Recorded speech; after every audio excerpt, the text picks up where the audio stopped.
الحمد للہ وحدہ والصلاۃ والسلام علی من لا نبی بعد اما بعد۔ سب سے پہلے بسم اللہ الرحمن الرحیم ہم اس کو دیکھتے ہیں۔ اس کا ترجمہ ہے: میں شروع کرتا ہوں اللہ کے نام کے ساتھ جو بے حد رحم کرنے والا بہت مہربان ہے۔ اب اس میں سب سے پہلے اسم، فعل اور حرف کی پہچان اس کا یعنی کلمے کی اقسام کے اعتبار سے اجرا کرتے ہیں۔ با جو ہے یہ حرف ہے، حرف جر ہے، اور حروف جو ہوتے ہیں یہ سارے کے سارے مبنی الاصل ہوتے ہیں۔ اسمی یہ اسم ہے کیونکہ اس کے اوپر اسم کی علامت با حرف جر آ گئی ہے، جس پہ بھی حرف جر داخل ہو جاتا ہے وہ اسم ہوتا ہے۔ لفظ اللہ یہ الف لام کے داخل ہونے کی وجہ سے معرف ہے، اور ویسے بھی اسے اعرف المعارف کہا جاتا ہے کہ یہ معرفوں میں سے سب سے بڑا معرفہ ہے، کہ اس سے بڑا معرفہ اور کوئی نہیں ہو سکتا۔ الرحمن اس کے اوپر بھی الف لام ہے، اس وجہ سے الف لام کے آنے کی وجہ سے یہ اسم ہے۔ الرحیم یہ بھی الف لام کے آنے کی وجہ سے اسم بنتا ہے۔ اس کے بعد اسم، فعل، حرف کی پہچان کے بعد ہم اس کی ترکیب کریں گے۔ بسم اللہ الرحمن الرحیم کی ترکیب کل 4 طریقوں سے کی جاتی ہے، جو 4 طریقے بھی میں آپ کو بتاؤں گا، اور پھر ان میں سے سب سے زیادہ اچھی اور بہتر جو ہے وہ بھی بتاؤں گا۔ بسم اللہ الرحمن الرحیم میں سب سے پہلے با ہے، با حرف جر اسمی، اور اسمی کے بعد لفظ اللہ ہے۔ تو قانون اور قاعدہ یہ ہے کہ جب 2 اسم آ جائیں اور دوسرے پہ الف لام ہو تو ان کو آپس میں مضاف مضاف الیہ بناتے ہیں۔ تو یہ اسمی چونکہ اسم ہے، اس کے اوپر با حرف جر آ گئے، اور لفظ اللہ یہ بھی اسم ہے کہ اس پہ الف لام آ گئے، 2 اسم ہیں، دوسرے پہ الف لام ہے، تو ترکیب میں یہ آپس میں مضاف مضاف الیہ بنیں گے، تو اسمی کو ہم مضاف بنائیں گے۔ لفظ اللہ کا آگے ہم دیکھیں گے، ترجمے میں ہم نے جو دیکھا ہے اس میں آگے اللہ کی صفت بیان ہوئی ہے، الرحمن اور الرحیم، اور جو صفت ہوتی ہے اس کا ترجمہ کرتے وقت جو کہ یہ لفظ بولا جاتا ہے، جو یا جو کہ وغیرہ وغیرہ۔ جیسے ہم نے ترجمے میں کیا ہے کہ میں شروع کرتا ہوں اللہ کے نام سے جو بہت مہربان نہایت رحم کرنے والا ہے، یعنی بے حد مہربان نہایت رحم کرنے والا ہے۔ تو اس میں جو آگے ہے یہ دلیل ہے اس بات کی کہ لفظ اللہ کی آگے صفت آ رہی ہے۔ جب آگے لفظ اللہ کی صفت آ رہی ہے تو پھر لفظ اللہ ظاہری بات ہے موصوف ہوگا۔ تو لفظ اللہ اسمی کو ہم نے مضاف بنایا تھا، قاعدہ یہ لگا کے کہ 2 اسم ہوں اور دوسرے پہ الف لام ہو تو پہلا اس میں سے مضاف ہوتا ہے، اس میں یہ قاعدہ لگا، پھر اس کے بعد جو والا قاعدہ لگا، بلکہ اس میں ایک اور قاعدہ بھی لگتا ہے جو ترجمے سے ہٹ کے ہے کہ 2 اسم ہوں اور دونوں پہ الف لام ہو، 2 اسم ہوں دونوں پہ الف لام ہو تو وہ آپس میں موصوف صفت بنتے ہیں۔ اب آپ دیکھیں گے لفظ اللہ پہ بھی الف لام ہے اور لفظ الرحمن پہ بھی الف لام ہے، تو دونوں پہ الف لام آ گیا ہے، ان کو ہم آپس میں موصوف صفت بنائیں گے تو لفظ اللہ موصوف، الرحمن ہی اس کی صفت، اور پھر الرحیم بھی آگے اس کی صفت آ گئی ہے، لہذا الرحمن ہی کو ہم کہیں گے صفت اول اور الرحیم کو کہیں گے صفت ثانی۔ موصوف لفظ اللہ جو ہے یہ اپنی دونوں صفتوں سے مل کر اسمی کو ہم نے مضاف بنایا تھا، اس کا مضاف الیہ بھی رہتا ہے، لہذا ہم اس کو مضاف الیہ دے دیں گے۔ تو اسمی لفظ اللہ موصوف اپنی صفتوں سے، دونوں صفتوں سے مل کر اسمی مضاف کا مضاف الیہ بن جائے گا۔ مضاف اپنے مضاف الیہ سے مل کر با جار کا مجرور ہو جائے گا، اور جار مجرور جو ہے اس سے پہلے اشرعو یا اقرعو یا جو بھی کوئی آپ کام کرتے ہیں، مثلا اگر پڑھتے ہیں تو اس کے لیے قرأ یقرأ باب استعمال ہوتا ہے، تو اس کے لیے اقرأ کہیں گے۔ اگر آپ لکھتے ہیں تو اکتب کہہ سکتے ہیں، کوئی بھی آپ کام کرتے ہیں، سوتے ہیں تو انام، تو اسی طرح کوئی بھی کام کھانے والا پینے والا اس کے لیے آکلو اشربو جو ہے وہ لفظ استعمال ہو سکتا ہے، اور جو سب کے لیے استعمال ہو سکتا ہے اس میں اشرعو ہے، تو یہ اشرعو عموماً اس کے شروع میں نکالا جاتا ہے، تو اشرعو فعل نکال لیں گے۔ اشرعو جو فعل ہے وہ واحد مذکر متکلم کا صیغہ ہے، یا واحد مذکر و مؤنث متکلم کا صیغہ ہے، تو اس میں انا ضمیر وجوباً مستتر ہوتی ہے کیونکہ اس کا فاعل پکا ہوتا ہے۔ افعال جو ہیں فعل مضارع کے صیغے جتنے بھی ہیں وہ ٹوٹل 14 بنتے ہیں۔ 14 میں سے صرف 2 فعل ایسے ہوتے ہیں کہ جن کا فاعل اس کے اندر ضمیر بھی ہو سکتا ہے اور باہر اسم ظاہر بھی ہو سکتا ہے۔ وہ ہے واحد مذکر غائب کا صیغہ اور واحد مؤنث غائب کا صیغہ۔ اس کو کہتے ہیں، اس کا قاعدہ اس طرح بنتا ہے کہ 2 فعلوں کا فاعل کچا ہوتا ہے اور 12 فعلوں کا فاعل پکا ہوتا ہے۔ یعنی کچے کا مطلب یہ ہے کہ جو 2 فعل ہیں ان کا فاعل اس کے اندر اسم ضمیر بھی ہو سکتا ہے اور اس کے باہر اسم ظاہر بھی آ سکتا ہے۔ تو دونوں طرح جس کا آ سکتا ہے اس کو کہیں گے کہ اس کا فاعل کچا ہے، اور جس کا صرف اسم ضمیر ہی آ سکتا ہے، اسم ظاہر نہیں آ سکتا، اس کو کہیں گے کہ اس فعل کا فاعل پکا ہے۔ تو یہ جو اشرع ہے یہ ان 2 میں سے نہیں ہے، نہ یہ واحد مذکر غائب ہے اور نہ ہی واحد مؤنث غائب ہے۔ تو اس وجہ سے یہ واحد مذکر و مؤنث متکلم کا صیغہ ہے، اس کا فاعل پکا ہے اور اس کے اندر ہی انا ضمیر ہمیشہ ہوتی ہے۔ جو بھی واحد متکلم فعل مضارع کا صیغہ ہوگا اس کے اندر انا ضمیر جو ہوگی وہ مستتر ہوگی وجوباً۔ تو اشرع فعل ہے، انا اس کے اندر فاعل ہے، اور ہم نے جار مجرور جو بنائے تھے وہ اشرع فعل کے متعلق ہوں گے۔ تو یہ جو جہاں پہ بھی کلام میں جار مجرور آ جاتے ہیں وہ اپنے پیچھے آنے والے کسی بھی فعل یا شبہ فعل کے متعلق کرتے ہیں۔ ترکیب کا یہ اصول ہے کہ جار مجرور جہاں بھی آ جائے تو اس کو اپنے یعنی حرف جر کو اپنے مجرور کے ساتھ ملا کے پیچھے کسی فعل یا شبہ فعل کے متعلق کر دیا جاتا ہے۔ تو یہاں پہ پیچھے کیونکہ کچھ بھی نہیں تھا اس وجہ سے ہم نے اشرع فعل نکالا اور اس کے متعلق کر دیا۔ تو اب اشرع فعل اپنے فاعل اور متعلق سے مل کر جملہ فعل یا خبریہ بنتا ہے، لیکن یہ چونکہ ایک دعا بھی ہے ہر کام سے پہلے پڑھی جانے والی، تو اس وجہ سے اسے ہم معنی انشائیہ کہیں گے۔ جملہ فعل یا خبریہ معنی انشائیہ ہوا۔ تو یہ اس کی ایک ترکیب ہے۔ اب دوسری ترکیب سمجھنے کے لیے بس تھوڑا سا وقت درکار ہے کہ اشرع جو آپ نے شروع میں نکالا تھا اس اشرع کو اٹھا کے آپ آخر میں لے جائیں، یعنی بسم اللہ، اللہ کا نام جو ہے، اسم اللہ جو ہے اس کو آپ شروع میں رکھیں، اس سے پہلے کوئی چیز نہ لائیں، شروع میں اللہ کا نام ہی آئے، اور جو فعل آپ کا ہے وہ آپ آخر میں لے جائیں۔ اس کا کیا فائدہ ہوگا؟ اس ترکیب کا ایک فائدہ یہ ہے کہ جب پہلے آنے والی چیز کو ہم اٹھا کے بعد میں لے جاتے ہیں نا تو اس کا فائدہ ہوتا ہے کہ کلام میں حصر پیدا ہو جاتا ہے۔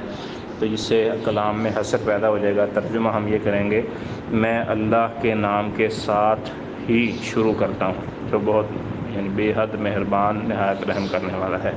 یعنی جو یہ ہی والا ترجمہ ہے یہ اشرع کو آخر میں لے جانے کی وجہ سے آیا ہے۔ تو یہ 2 ترکیبیں ہو گئیں، ایک اشرع کو پہلے نکال کے اور ایک اشرع کو الرحیم کے بعد معذوف مان کے، 2 ترکیبیں۔ تیسری ترکیب اور چوتھی ترکیب جو ہے وہ بھی اسی طریقے سے ہے، لیکن وہ اس میں اشرع کی بجائے آپ شروع میں مصدر نکالیں گے، اسم جملہ اسمیہ بنائیں گے۔ تو شروعی شروع میں نکلے گا، شروعی یا قراءتی، مطلب آپ پڑھ رہے ہیں تو اس کے لیے نکالیں گے قراءتی، میرا پڑھنا، بسم اللہ الرحمن الرحیم، اللہ کے نام کے ساتھ ہے جو بے حد مہربان نہایت رحم کرنے والا ہے۔ اب یہاں پہ شروعی جو ہے یہ مرکب اضافی ہوگا، شروع مضاف، یا ضمیر جو متکلم کی ہے وہ مضاف الیہ بن جائے گی، مضاف اپنے مضاف الیہ سے مل کر مبتدا بنے گا، اور با جو جار ہے وہ اپنے مجرور سے مل کر ثابتن یہاں پہ معذوف نکلے گا، کیونکہ شروع جو ہے وہ اس کے موافق ثابتن ہی آئے گا اور خبر بن رہی ہے، اس وجہ سے ہم تن پڑھیں گے اسے، یعنی مرفوع پڑھیں گے۔ اگر پیچھے کسی کا مجرور بن رہا ہوتا، مجرور کی صفت بن رہی ہوتی یا کچھ اور چیز بن رہی ہوتی تو وہ اس اعتبار سے اس کا اعراب نکالتے۔ جو بھی محذوف کلمہ ہم نکالتے ہیں اس کا اعراب جو ہے وہ اس کے عامل کے مطابق ہوتا ہے۔ تو یہ چونکہ ہم نے خبر بنانی ہے اس وجہ سے ثابتن نکالیں گے۔ تو ثابتن مرفوع ہے، اس صیغہ صفت ہے، جیسے میں نے پہلے بتایا کہ جار مجرور مل کے کسی نہ کسی فعل یا شبہ فعل کے متعلق ہوتا ہے، تو ثابتن یہ شبہ فعل ہے، فعل نہیں ہے، یہ شبہ فعل ہے۔ تو شبہ فعل اس کے اندر ہوا ضمیر اس کا فاعل ہے، ثابتن صیغہ صفت اپنے فاعل اور متعلق کے ساتھ مل کے شبہ جملہ ہو کے شروعی مبتدا کی خبر بن جائے گا۔ تو ایک ترکیب یہ ہو گئی، مبتدا خبر مل کے جملہ اسمیہ خبریہ ہو گیا، یہ ہے تیسری ترکیب۔ اور چوتھی ترکیب اس کی یہ ہے کہ اسی شروعی کو آپ اٹھا کے آخر میں لے جائیں گے، اور یہ با جار مجرور مل کے ثابتن کے متعلق ہو کے خبر مقدم بن جائے گی، اور شروعی یا قراءتی یا جو بھی آپ مصدر نکالتے ہیں آخر میں وہ مبتدا مؤخر بن جائے گا۔ تو یہ 4 اس کی ترکیبیں ہیں۔ اب اس میں سے سب سے بہتر کون سی ترکیب ہے اس کی بارے میں تھوڑی سی بات کر لیتے ہیں۔ سب سے بہتر ترکیب جو ہے ہوتی ہے وہ جملہ اسمیہ کی ہوتی ہے، کیونکہ جملہ اسمیہ میں دوام پایا جاتا ہے بنسبت جملہ فعلیہ کے۔ جملہ فعلیہ میں دوام نہیں پایا جاتا، اس میں حدث پایا جاتا ہے۔ تو اس وجہ سے بہتر یہ ہے کہ بھی اس جملے کو جملہ اسمیہ بنایا جائے، کیونکہ میرا ہمیشہ سے شروع کرنا اللہ کے نام کے ساتھ ہی ہو اور ہمیشہ ہی رہے، تو یہ تاکہ اس میں دوام پایا جائے، استقرار پایا جائے، اس وجہ سے جملہ اسمیہ بنانا زیادہ بہتر ہے۔ اور پھر اس کے بعد شروع میں نکال لیں یا آخر میں نکال لیں، یا قراءتی شروع میں نکال لیں یا آخر میں نکال لیں، دونوں طرح جائز ہے جملہ اسمیہ بنانا۔ اب جملہ اسمیہ بھی وہ والا بنانا زیادہ بہتر ہے جس میں شروعی یا قراءتی کو آپ بعد میں نکالیں گے، کیونکہ پھر اس میں کلام میں حصر پیدا ہو جائے گا۔ کبھی ایک ترجمہ یہ ہے کہ میرا شروع کرنا اللہ کے نام کے ساتھ ہے، اور ایک ہے کہ بھی میرا شروع کرنا اللہ ہی کے نام کے ساتھ ہے۔ تو یہ جو ہی والا ترجمہ ہے یہ زیادہ بہتر ہوتا ہے، اس وجہ سے یہ ترکیب زیادہ بہتر ہے، اور اس میں زیادہ حصر پایا جاتا ہے اور دوام بھی پایا جاتا ہے۔ تو چاروں ترکیبوں میں سے سب سے بہتر ترکیب یہ ہے کہ آپ مصدر کو آخر میں نکالیں اور مبتدا مؤخر بنائیں، اور باقی جملے کو خبر مقدم بنائیں، اور اس سے کلمے میں حصر پیدا ہو جائے گا، کیونکہ قاعدہ ہے کہ تقدیم ما حقہ التاخیر یفید الحصر والاختصاص، کہ اس چیز کو مقدم کر دینا جس کا حق یہ تھا کہ وہ بعد میں آئے، یہ کام یعنی جس کا حق یہ تھا کہ اس کو بعد میں لایا جائے اس کو اٹھا کے شروع میں لے آنا۔ جیسے خبر کا حق یہ ہوتا ہے کہ وہ مبتدا کے بعد آئے، لیکن اس کو اٹھا کے مبتدا سے پہلے لے آنا، شروع میں لے آنا۔ اس سے یہ فائدہ ہوتا ہے کہ کلام میں حصر پیدا ہو جاتا ہے، اور حصر کا مطلب ہوتا ہے کہ اس کے اندر صرف وہی ہے اور اس کے علاوہ کوئی نہیں۔ مطلب کہ بھی اللہ الہنا، اب اللہ تعالی الہنا، اس کی ترکیب 2 طرح ہو سکتی ہے کہ آپ اللہ تعالی کو مبتدا بنائیں، ذوالحال مل کے مبتدا، اور الہنا مرکب اضافی ہو کے خبر، مبتدا خبر مل کے جملہ اسمیہ خبریہ، لیکن اس میں حصر نہیں آئے گا۔ اگر آپ کہیں گے اللہ تعالی خبر مقدم اور الہنا مبتدا مؤخر تو پھر اس میں حصر آ جائے گا۔ ترجمے میں کیا فرق آئے گا؟ اللہ تعالی الہنا کا ترجمہ ہوگا، اگر ہم اسے مبتدا خبر بنائیں گے سیدھا سیدھا تو اللہ تعالی ہمارا معبود ہے، لیکن جب ہم اللہ تعالیٰ کو خبر مقدم بنائیں گے اور الہنا کو مبتدا مؤخر بنائیں گے تو اس کا ترجمہ بن جائے گا اللہ تعالیٰ ہی ہمارا معبود ہے۔ تو اللہ تعالیٰ ہمارا معبود ہے، اس میں اس بات کا احتمال ہو سکتا ہے، شبہ ہو سکتا ہے کہ اللہ تعالیٰ اگر معبود ہے تو ہو سکتا ہے ساتھ کوئی اور بھی معبود ہو، اور جب ہم کہیں گے اللہ ہی ہمارا معبود ہے تو اس میں وہ احتمال اور شک جو ہے وہ ختم ہو جاتا ہے، تو صرف اللہ ہی ہمارا معبود رہتا ہے۔ تو اس وجہ سے زیادہ بہتر یہ ہے کہ اس کو تقدیم و تاخیر والا قاعدہ لگا کے مبتدا مؤخر اور خبر مقدم والی ترتیب کی جائے۔ اب بسم اللہ کے تو 4 لفظ ہیں تو اس کے سیدھے بھی حل کر لیں۔ اسم جو ہے با جو ہے سب سے پہلے با حرف جر ہے۔ حروف جارہ 3 طرح کے ہوتے ہیں، ایک حروف جارہ اصلیہ ہوتے ہیں، ایک حروف جارہ زائدہ ہوتے ہیں، اور ایک حروف جارہ شبیہ بالزائد ہوتے ہیں۔ حروف جارہ اصلیہ جو ہوتے ہیں ان کے 3 کام ہوتے ہیں، یعنی ایک تو سب سے پہلے نمبر پہ وہ اپنے مابعد آنے والے یعنی اپنے مابعد اسم کو جار بھی دیتے ہیں، دوسرے نمبر پہ ان کا ایک اپنا ذاتی ترجمہ بھی ہوتا ہے، اور تیسرے نمبر پہ وہ اپنے مجرور کے ساتھ مل کے کسی نہ کسی فعل کے متعلق بھی ہوتے ہیں۔ دوسرے نمبر پہ حروف جارہ اصلیہ کے بعد جو ہیں حروف جارہ زائدہ آتے ہیں۔ حروف جارہ زائدہ وہ ہوتے ہیں جو نہ ہی اپنے مابعد فعل کے ساتھ مل کے کسی ترکیب میں متعلق بنتے ہیں کسی فعل یا شبہ فعل کے، اور نہ ہی ان کا اپنا معنی ہوتا ہے، صرف وہ اپنے مابعد آنے والے اسم کو عمل دیتے ہیں یعنی جر دیتے ہیں۔ یعنی صرف 3 کاموں میں سے ایک کام ہے ان کا، اور وہ ہے صرف جر دینا، 2 کام وہ نہیں کر سکتے، یعنی وہ ان کو ترکیب میں کسی کے متعلق بھی نہیں ہو سکتے اور اپنا معنی بھی نہیں دے سکتے۔ جیسے لیسا کمثلہ شیء، اس کے مثل کوئی نہیں ہے۔ اگر آپ کاف کا ترجمہ یہاں پہ کریں گے تو کاف کا ترجمہ بھی تشبیہ والا ہوتا ہے کہ اس کی مثل کی طرح کوئی نہیں ہے، پھر یہ ترجمہ ہو جائے گا اور یہ شرک ہے کہ اس کی مثل پہلے ہم ثابت کر رہے ہیں اللہ تعالیٰ کی، پھر یہ کہہ رہے ہیں کہ اس مثل کو وہ جو ثابت ہو چکی مثل ہے اس جیسا کوئی نہیں ہے، حالانکہ یہ تو شرک ہے اللہ تعالیٰ کے ساتھ۔ ترجمہ اس کا یہ صحیح ہوگا کہ اس کی مثل کوئی نہیں ہے، یعنی کاف کا ترجمہ نہیں ہم کریں گے کیونکہ کاف زائدہ ہے، اور زائدہ جو حروف زائدہ ہوتے ہیں ان کا ترجمہ نہیں ہوتا، صرف وہ حرف جر آ کے عمل کرتا ہے، نہ ہی ان کی ترکیب ہوتی ہے اور نہ ہی اس کا کوئی ترجمہ ہوتا ہے۔ اور تیسرے نمبر پہ حروف جارہ کی جو قسم ہے وہ ہے حروف جارہ شبیہ بالزائد، شبیہ بالزائد۔ شبیہ بالزائد صرف ایک حرف جر ہے اور وہ ہے ربا۔ تو اس کی تعریف یہ ہے کہ بھی یہ حرف جر جو ہے ربا، یہ اپنے ما بعد یہ جو اپنے ما بعد اسم ہوتا ہے اس کو جر بھی دیتا ہے، اس کا معنی بھی ہوتا ہے، لیکن اس کی ترکیب نہیں ہوتی، یعنی اپنے مجرور کے ساتھ مل کے کسی کے متعلق نہیں بنتا۔ تو ربا جو ہے یہ کسی کے متعلق نہیں ہوتا ہے، صرف یہی شبیہ بالزائد ہے، باقی زائدہ اور حروف جارہ اصلیہ وہ آپ نے پہلے سن لی ہیں۔ تو اس میں بسم اللہ کے اندر جو با ہے یہ حرف جر اصلی ہے، کیونکہ اس نے اسمی کو جر بھی دیا ہے، اس کا ترجمہ بھی ہے اور اس کی ترتیب بھی ہو رہی ہے، لہذا یہ حرف جر ہے۔ اور حرف جر آپ کو پتہ ہے کہ یہ حروف سارے کے سارے مبنی ہوتے ہیں، ان کا کوئی بھی اعراب نہیں ہوتا۔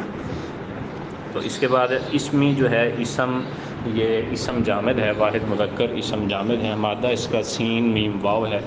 تو سین میم واو اصل میں سمون تھا، سمون کے بعد اس کی واو کو گرایا گیا خلاف قیاس، بغیر کسی قاعدے کے، کوئی قاعدہ نہیں ہے، واو کو گرا کے اس کے عوض میں شروع میں حمزہ لگا دیا گیا، پھر سین کو ساکن کر دیا گیا تو بن گیا اسمن، تو یہ اسم جامد ہے۔ اس کے بعد لفظ اللہ ہے۔ لفظ اللہ کے بارے میں دو اقوال پائے جاتے ہیں علماء کے درمیان۔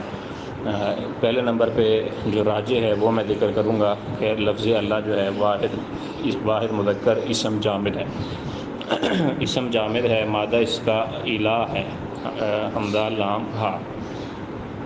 اور دوسرے نمبر پہ اس کو الہن سے مشتق، یعنی الہن سے بناتے ہیں، الہن سے بنا ہوا ہے یہ، اور الہن جو ہے وہ مصدر ہے باب علی یا الہ الہن۔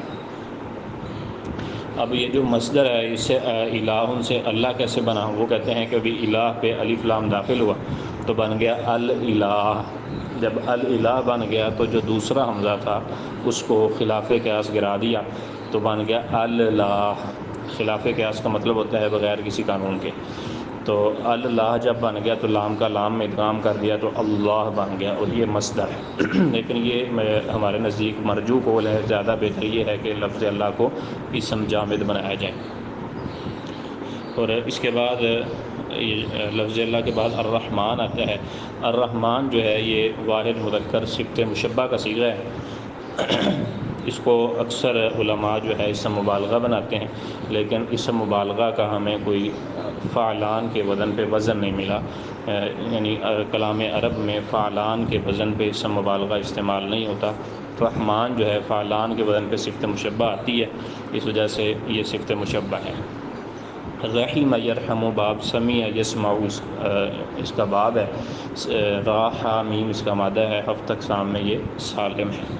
اس کے بعد الرحیم واحد مذکر صفت مشبہ ہے، یہ بھی رحمان کی طرح، باب اس کا سمیع یسمع رحیم یرحم ہے، مادہ اس کا راح میم ہے، اور ہفت اقسام میں یہ سالم ہے۔